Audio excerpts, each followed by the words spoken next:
الحمد لله رب العالمين والصلاة والسلام على المبعوث رحمة للعالمين وعلى آله وصحبه ومن اهتدى بهديه إلى يوم الدين. أما بعد، فقد روى الإمام البخاري ومسلم رحمهم الله تبارك وتعالى في صحيحيهما من حديث عبادة بن الصامت الأنصاري رضي الله عنه أن رسول الله قال: من شهد الله إله إلا الله وحده لا شريك له وأن محمدا عبده ورسوله إلى آخر الحدیث. کتاب التوحید کے پہلے باب میں جو باب فضل التوحید وما یکفر من الذنوب، توحید کی فضیلت اور توحید کا گناہوں کے لیے کفارہ ہونا، اس باب کے تحت یہ پہلی حدیث عبادہ بن صامت رضی اللہ عنہ سے ہے، جس کے پہلے جملے میں آیا ہے جو عقیدے کی بڑی اہم حدیث ہے کہ من شہد اللہ الہ الا اللہ، جس نے گواہی دی کہ اللہ کے سوا کوئی معبود نہیں. گواہی کے لیے اہل علم نے لکھا ہے کہ علم، یقین اور سچائی ضروری. بغیر علم کے کسی بات کی گواہی معتبر ہوگی ہی نہیں. آپ کو کسی معاملے کا علم نہیں ہے اور آپ گواہ بنیں گے، گواہی ریجیکٹ ہو جائے گی.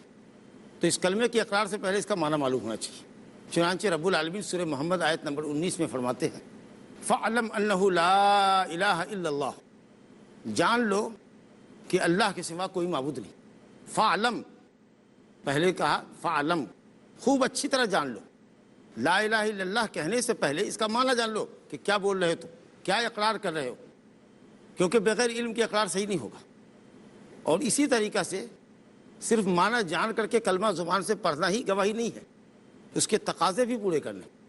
یعنی بندگی عملی طور پر اللہ کے لیے خاص کرنی ہے اور اللہ کے علاوہ کی عبادت کا کھلم کھلا انکار کرنا ہے. اللہ کے علاوہ کی پرستی سے برات ظاہر کرنی، یہ ہے عملی تقاضا. یہ ضروری ہے کیونکہ صرف زبانی اقرار کی اگر بات ہوتی کہ یہ ایمان اور ہدایت کے زبانی اقرار ہی کافی ہے تو مکے والے کلمے کا اقرار کر لیتے. لیکن وہ سمجھتے تھے کہ اس کلمے کا اقرار کیا چاہتا ہے ہم سے. وہ سمجھتے تھے کہ صرف زبانی اقرار کی بات نہیں ہے. محمد صلی اللہ علیہ وسلم جس کلمے کا ہم سے تقاضا کر رہے ہیں، جس کلمے کی طرف ہم کو بلا رہے ہیں، وہ کلمہ صرف زبان سے اقرار کرنے کا نام نہیں ہے. وہ خوب اچھی طرح سمجھتے تھے. چنانچہ جب آپ نے کہا لا الہ الا اللہ کہو تو انہوں نے اس کا معارضہ سخت کیا. کہا ہم خوب جانتے ہیں اس کلمے کا معنی. اس کلمے کا مطلب یہ ہے کہ ہم اپنے تمام معبودوں سے اپنا رشتہ توڑ لیں، اپنے تمام بزرگوں سے اپنا رشتہ توڑ لیں، جن کے نام کی نظر و نیاز چڑھاتے ہیں آج سے ان پر چڑھاوا بند کر دیں، ان سے امیدیں رکھنا چھوڑ دیں، ان کو اپنی مصیبتوں میں نہ پکاریں. تو آپ ہم سے لا الہ الا اللہ کہلوا کے یہ سب چاہتے ہیں تو ہم یہ نہیں کر سکتے. انہوں نے سمجھ لیا کہ کلمے کا تقاضا بھی پورا کرنا ہوگا، ورنہ یہ تو بہت بڑی منافقت ہوگی، بہت بڑی حماقت ہوگی کہ ہم کہیں اللہ کے سوا کوئی بندگی کے لائق نہیں اور ہمارا عمل اس کے خلاف جائے. چنانچہ انہوں نے کہا، سورہ صاد آیت نمبر 5 میں اللہ تعالیٰ ان کے قول کی حکایت نقل کر رہا ہے کہ انہوں نے ایک اللہ کی بندگی کی دعوت دینے کے بعد اس کے جواب میں معارضے میں انہوں نے کہا اجعل الآلہۃ الہا واحدا ان ھذا لشیء عجاب.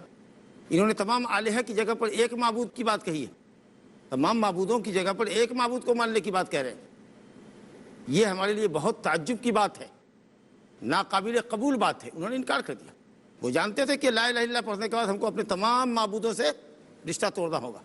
جن جن کو ہم حاجت روا اور مشکل کشا سمجھتے ہیں، آج سے دعا کا اور نظر کا اور ذبح کا دروازہ بند کر دینا ہوگا. سورہ صافات میں آیت نمبر 35-36 میں اللہ تعالیٰ فرماتا ہے انہم کانوا اذا قیل لهم لا الہ الا اللہ یستکبرون ویقولون ائنا لتارکو آلہتنا لشاعر مجنون. جب ان سے کہا جاتا ہے لا الہ الا اللہ کہو تو یہ استکبار کرتے ہیں، اعراض کرتے ہیں، تکبر کرتے ہیں، کلمے کا انکار کرتے ہیں. وہ کہتے ہیں کہ ہم جانتے ہیں اس کلمے کا مطلب کیا ہے، ہم اپنے معبودوں کو کسی ایک شاعر دیوانہ کے کہنے پر نہیں چھوڑ سکتے. نعوذ باللہ کہ محمد صلی اللہ علیہ وسلم شاعر اور دیوانہ ہو، لیکن وہ کہتے تھے کہ یہ شاعر اور دیوانہ ہے. اناد اور حسد اور عداوت میں کہتے تھے کہ ہم کسی شاعر دیوانہ، نعوذ باللہ شاعر دیوانہ ہونے صلی اللہ علیہ وسلم، کہ ان کے کہنے پر ہم اپنے بزرگوں کو، اپنے معبودوں کو چھوڑ دیں۔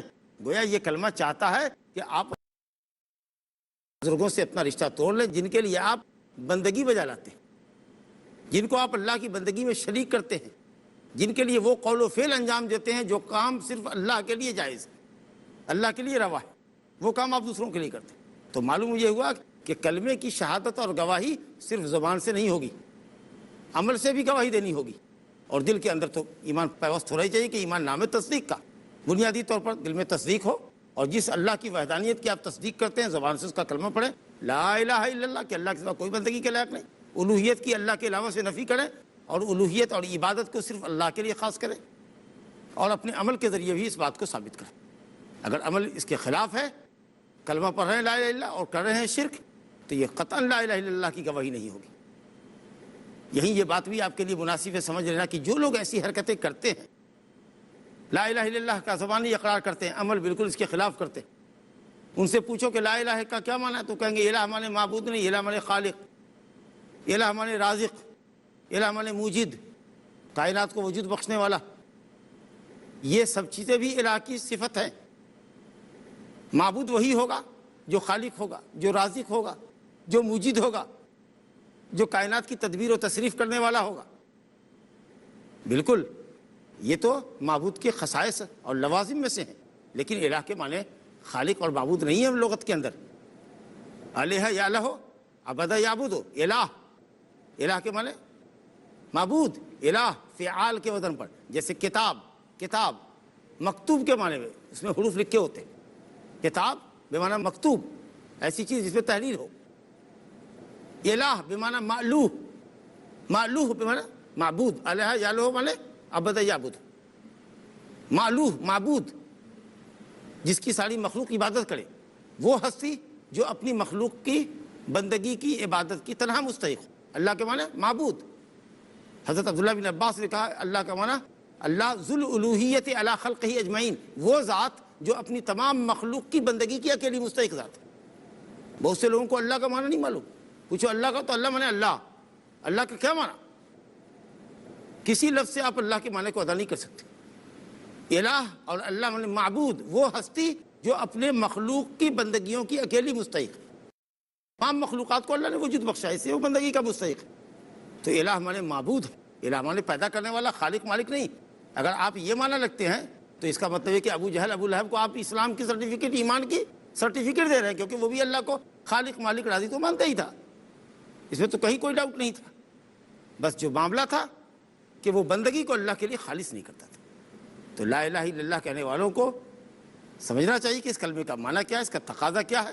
کہیں ایسا تو نہیں کہ ہمارا ایمان ابو لہب جیسا ہے، بلکہ میں آپ کو بتاؤں کہ بہت سارے لوگ، اللہ ان کو ہدایت دے، کلمہ کہتے ہیں لیکن ان کا کفر اہل شرک کے، مشرکین مکہ، اہل جاہلیت، جاہلیت اولا قبل اسلام کے جہلا کی جہالت سے بھی بڑھ کے، ارے ان کے اندر تو کم سے کم یہ بات تھی کہ وہ کلمے کا معنی اور مفہوم سمجھتے تھے، ان کو اپنے معبودوں کو نہیں چھوڑنا تھا، تو انہوں نے کلمے کے لفظ کا انکار کیا، کلمے کا انکار کیا، کہا ہم لفظ بھی نہیں بول سکتے کیونکہ ہم تقاضا پورا نہیں کر سکتے اس کا، لہٰذا ہم لا الہ الا اللہ کا اقرار نہیں کر سکتے۔ لیکن آج بہت سے مسلمان آپ کو ملیں گے جو اپنے کو مسلمان کہتے ہیں، کلمے کا اقرار ہے، ببانگ دہل یہ اقرار کرتے ہیں، لیکن عمل بالکل اس کے خلاف ہے، شرک کرتے ہیں۔ تو کہیں اس سے بہتر تو وہ ہوئے جنہوں نے کلمے کا معنی مفہوم سمجھا کہ ہم اس کی اہمیت کو سمجھ رہے ہیں، اس کے تقاضوں کو سمجھ رہے ہیں، اس کے معنی اور مطلب کو سمجھ رہے ہیں، جو ہم سے ادا نہیں ہو سکتا ہے، لہٰذا ہم اس کلمے سے انکار کرتے ہیں۔ تو انہوں نے لفظاً و معناً انکار کیا۔ بہت سے مسلمان لفظ کا انکار تو نہیں کرتے، معنی کا انکار کرتے، یعنی کلمہ پڑھتے ہیں لیکن اس کے خلاف کرتے، تو یہ خطرناکی ہے۔ دوسری بات یہ کہ مکہ کے مشرکین کی حالت یہ تھی کہ بعض وقت میں جب مصیبت میں گرتے تو صرف اور صرف اللہ رب العالمین کو پکارتے، اس وقت تمام معبودوں کو بھول جاتے تھے۔ اکرمہ بن ابو جہل، جو اس امت کے ابو جہل فرعون کا بیٹا تھا، اکرمہ اسلام دشمنی میں بہت سخت، فتح مکہ کے دن اس ڈر سے کہ قتل کر دیا جائے گا بھاگا، بعد میں مسلمان ہوئے رضی اللہ عنہ وارضا، اللہ راضی ہے ان سے، اور بھاگ کر کے سمندر میں کشتی پر سوار ہوئے جہاز پر، اور چاہا حبشہ چلے جائے۔ بیچ سمندر میں جب جہاز گیا، بوجھ کچھ زیادہ تھا، جہاز یا کشتی ڈاواڈول ہوئی اور ہلاکت خیز موجوں نے کشتی کو طوفان کے تھپیروں نے گھیر دیا اپنے اندر، اور سب کو اپنی موت کھلم کھلا نظر آ رہی تھی۔ اب اس وقت کشتی کے لوگ بہت پریشان، اور سب ایک دوسرے کو کہہ رہے ہیں کہ دیکھو اس وقت صرف اللہ کو پکارو، اللہ کے علاوہ کوئی بھی ہماری مدد کو نہیں آئے گا، جن جن کی ہم عبادت کرتے ہیں خشکی میں وہ اس وقت کوئی بھی کام نہیں آنے والے، اس وقت صرف اللہ بچائے گا۔ اب وہ جو عقل پہ پردہ پڑا ہوا تھا اکرامہ کہ وہ ہٹا، کہا اللہ اکبر، جو اللہ سمندر میں مصیبت میں ہم کو نجات دے گا وہی اللہ خشکی میں بھی مصیبت سے نجات دے گا۔ یہ کیا بات ہوئی کہ یہاں صرف اللہ ہے اور خشکی میں اللہ اور غیر اللہ دونوں ہی ہیں؟ بات سمجھ میں آ گئی، مشرکین کا عقیدہ سمجھ میں آ گیا کہ ان کو یہ پتہ ہے کہ مصیبت سے نجات صرف اللہ دیتا ہے، اور اس لیے یہ سمجھ رہے ہیں کہ موت ہمارے سامنے ہے، اگر اللہ کے علاوہ کو پکاریں گے ڈوب جائیں گے، اسے صرف اللہ کو پکارو۔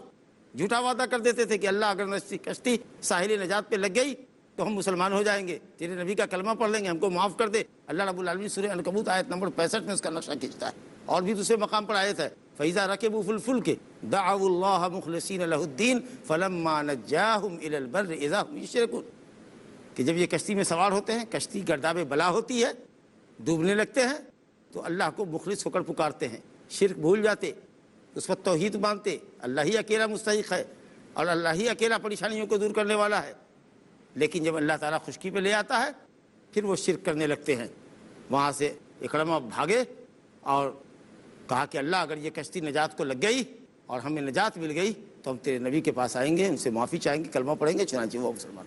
تو اہل مکہ کا شرک اس نوعیت کا تھا کہ وہ خوشحالی میں، خشکی میں اور خوشحالی میں اللہ کے علاوہ کو اللہ کی بندگی میں شریک کر، لیکن بدحالی جب ہوتی، مصیبت ہوتی تو صرف مخلص ہوتے۔ لیکن بہت سے کلمہ گو آپ کو ملیں گے جو بدحالی میں اللہ کو چھوڑ کر غیر اللہ کو پکارتے ہیں، یہ اعتقاد رکھتے ہیں کہ یہ غیر اللہ، یہ بزرگان دین ہماری پریشانی کو اللہ سے پہلے دور کر دیں گے۔ تو آپ بتائیے کہ اللہ کی توحید اور اللہ کی عبادت کی حقیقت کیا ہے، اور مسلمانوں کی زندگی میں کیسی توحید ہے، کیسی عبادت ہے، کیسا ان کا عقیدہ ہے۔ من شہد اللہ الہ الا اللہ، یہ اس مفہوم ہے۔ انشاءاللہ تعالی حدیث کے دوسرے جملے پر ایک مختصر سے وقفے کے بعد گفتگو کریں گے انشاءاللہ تعالی۔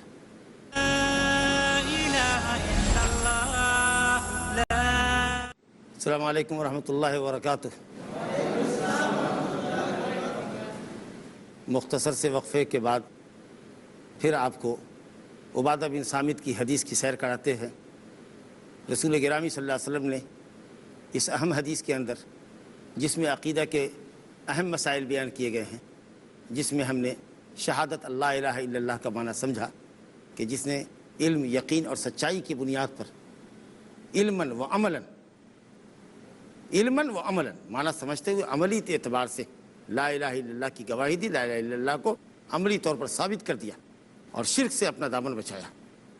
اس کے بعد عقیدے کا دوسرا جزء فرما رہے ہیں وحدہ لا شریک لہ۔ اسی جملے میں آپ نے فرمایا وحدہ لا شریک لہ، جس نے گواہی دی کہ اللہ کے سوا کوئی معبود نہیں، وہ اکیلا ہے، اس کا کوئی شریک نہیں۔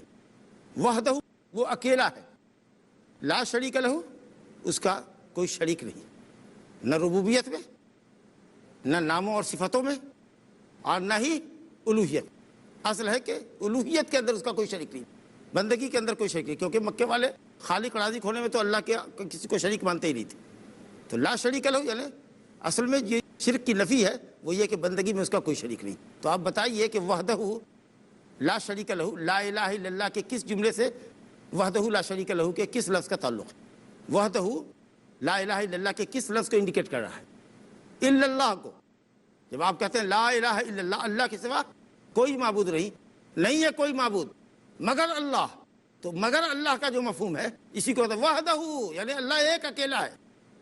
تو وحدہ الا اللہ کی تاکید کرتا ہے، لا شریک لہ، اس کا کوئی شریک نہیں ہے، یعنی دنیا میں دوسرا کوئی معبود برحق نہیں ہے۔ یہ لا شریک لہ کس جملے کی تاکید ہے؟ لا الہ کی۔ جیسے آپ کہتے ہیں لا الہ، کائنات میں کوئی معبود حق نہیں ہے، اسی کی تاکید آپ کر رہے ہیں لا شریک لہ، اللہ کا کوئی شریک نہیں ہے، یعنی اللہ ایک اکیلا ہے۔ تو وحدہ لا شریک لہ میں وحدہ الا اللہ کی تاکید ہے، اور لا شریک لہ لا الہ کی تاکید۔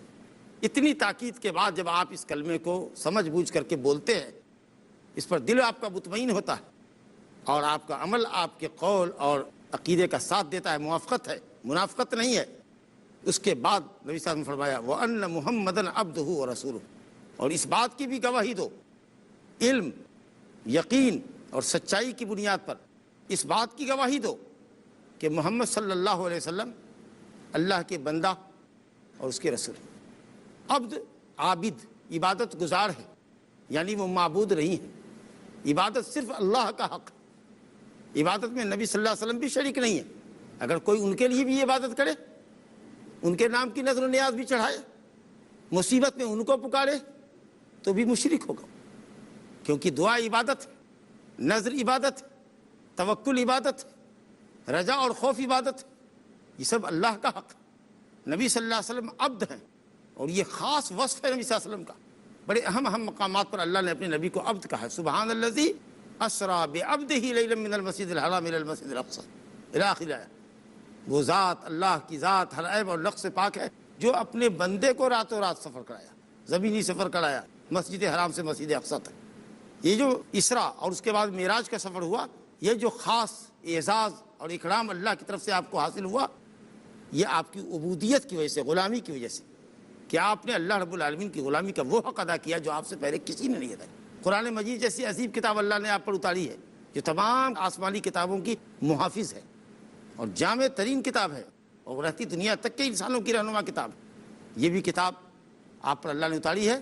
فرمایا تبارک الذی نزل الفرقان علی عبدہ، عظیم البرکت ہے وہ ذات جس نے اپنے بندے محمد صلی اللہ علیہ وسلم پر قرآن مجید اتارا۔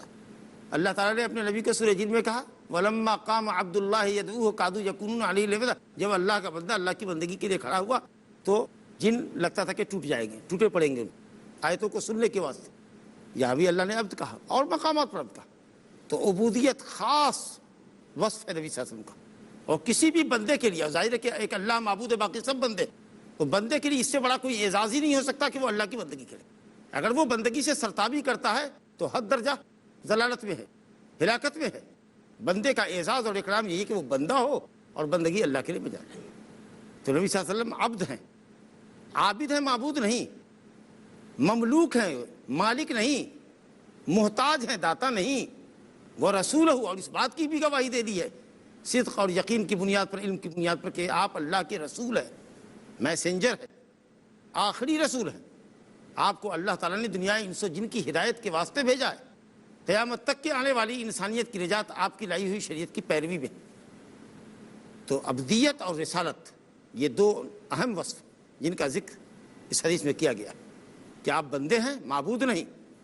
جو لوگ آپ صلی اللہ علیہ وسلم کی ذات کے اندر غلو کرتے ہیں، مقام عبدیت سے اٹھا کر مقام الوہیت پر لاتے، ان پر بھی رد ہے۔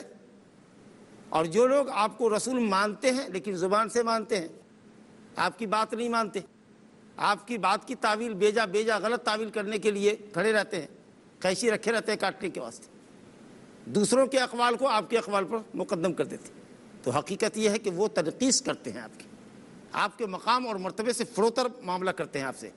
اور جو عبد سے اٹھا کر معبود کے مقام پر لاتے ہیں وہ غلو کرتے ہیں۔ یہ بھی مذموم، وہ بھی مذموم، افراط بھی مذموم، تفریط بھی مذموم، حد سے آگے بڑھانا بھی مذموم، اور جو مقام اللہ رب العالمین نے رسالت اور نبوت کا اونچا مقام دیا ہے، اس مقام سے نیچے اتار دینا اور دوسروں کی بات کو آپ کی بات پر مقدم کر دینا، یہ بھی حد درجہ تنقیص اور توہین ہے آپ کی۔ یہ جو عقیدہ ہے اشہد ان محمد عبدہ و رسولہ، میں گواہی دیتا ہوں کہ محمد صلی اللہ علیہ وسلم اللہ کے بندہ اور رسول ہیں، یہ افراط اور تفریط کے درمیان کا عقیدہ کہ وہ عبد ہیں، معبود نہیں، اور رسول ہیں تو واجب الاتباع ہے، ان کی پیروی کے بغیر ہماری نجات نہیں۔ تب جا کر کے عقیدہ آپ کا صحیح ہوگا اور آپ صحیح مقام اور مرتبے کو سمجھنے والے ہوں گے۔ علماء نے لکھا ہے کہ آپ کا یہ گواہی دینا کہ محمد صلی اللہ علیہ وسلم اللہ کے رسول ہیں، اس کا مختصر مفہوم یہ ہے، خود صاحب کتاب نے لکھا ہے اپنی تصنیفات میں، الایمان بہ، کہ محمد صلی اللہ علیہ وسلم پر ایمان لایا جائے کہ آپ رسول ہیں، آخری رسول ہیں۔ اللہ نے آپ پر نبوت و رسالت کو ختم فرمایا، اور اس کے ساتھ یہ ایمان رکھنا کہ تصدیقہ فیما اخبر وطاعتہ فیما امر والانتہاء عما عنہ نہا وزجر ولا يقدم علیہ قول احد کائنا من کان والا یعبد اللہ الا بما شرع۔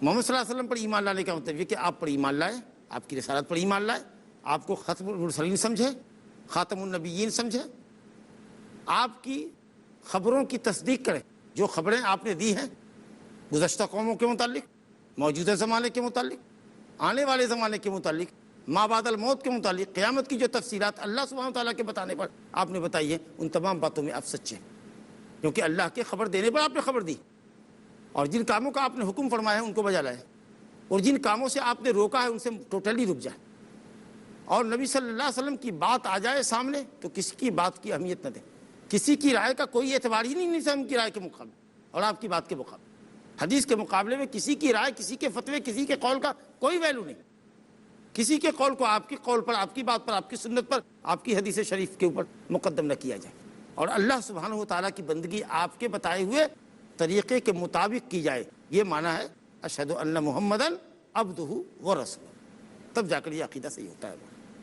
اور اس حدیث کے اندر جو تیسرا عقیدہ پیش کیا گیا ہے، عبادہ بن صامت کی حدیث کی عظمت اور اہمیت ملاحظہ کیجئے، کتنی زبردست حدیث عقیدے کے باب میں تیسرا جملہ یہ ہے وَأَنَّ عِيسَىٰ عَبْدُ اللَّهِ وَرَسُولُهُ وَكَلِمَتُهُ أَلْقَاهَا إِلَىٰ مَرْيَمَ وَرُوحٌ مِّنْهُ۔ حضرت عیسیٰ علیہ السلام کے متعلق بھی دنیا افراط اور تفریط کی شکار ہے، یہ اعتدال پر مبنی دین اسلام حضرت عیسیٰ کے متعلق بھی اعتدال پر مبنی عقیدہ اور نظریہ پیش کرتا ہے کہ ہم مسلمان اس بات کی گواہی دیں کہ حضرت عیسیٰ بھی اللہ کے بندہ اور اس کے رسول ہیں، وہ جو صفت نبی صلی اللہ علیہ وسلم کے لیے آئی وہی صفت حضرت عیسیٰ علیہ السلام کے متعلق ہے، اور جس طریقے سے دنیا نے حضرت عیسیٰ علیہ السلام کی ذات میں غلو کیا اور کچھ لوگوں نے تنقیص کی، وہی حال امت محمدیہ کے افراد میں بعض افراد آپ کی ذات میں غلو کرتے ہیں اور کچھ لوگ تنقیص کرتے ہیں، آپ کے مقام کو نیچا دکھاتے ہیں۔ تو کہا گیا حضرت عیسیٰ اللہ کے بندہ ہے، وہ معبود نہیں ہے، وہ اللہ نہیں ہے، وہ ابن اللہ بھی نہیں ہے، وہ ثالث و ثلاثت، تین کا تیسرا، جیسا کہ عیسائیوں کا عقیدہ ہے، وہ تین کے تیسرے ہیں، اللہ، مریم اور حضرت عیسیٰ، یہ تینوں مل کر کائنات چلاتے، نعوذ باللہ من ذالک۔ تو یہ بھی نہیں ہے اور ابن اللہ بھی نہیں ہے، اللہ کے بیٹے بھی نہیں، متخذ اللہ من ولد متخذ اللہ من ولد وما كان معه من الہ اذا لذهب كل الہ بما خلق ولا على بعضهم على بعض۔ اللہ اکبر۔ سورہ مومنین آیت نمبر 91 میں اللہ تعالیٰ فرماتا ہے کہ اللہ کو یہ زیب نہیں دیتا کہ اللہ اولاد بنائے اپنے لیے، بیٹا یا بیٹی، اس کی ضرورت اللہ کو کیا ہے؟ اللہ کوئی دوسرا اس کے ساتھ معبود ہے، اگر کوئی دوسرا معبود ہوتا تو سب معبود اپنی اپنی خلقت کو لے کر الگ ہو جاتا اور ایک دوسرے پر چڑھ در ہوتا، سب ایک دوسرے سے سپر بننے کی کوشش کرتا، کائنات کا نظام درہم برہم ہو جاتا۔ تو نہ اللہ کو اولاد ہے اور نہ اللہ کا کوئی شریک ہے، متخذ اللہ من ولد، اللہ نے کوئی اولاد نہیں بنائی۔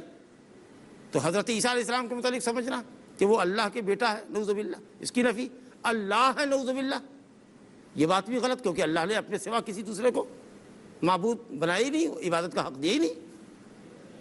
اور اسی طریقے سے جو لوگ یہ کہتے ہیں کہ وہ اللہ کے رسول نہیں ہیں، یہ یہودیوں پر رد ہے، جو نعوذ باللہ کہتے تھے کہ ولد الزنا ہے، نعوذ باللہ۔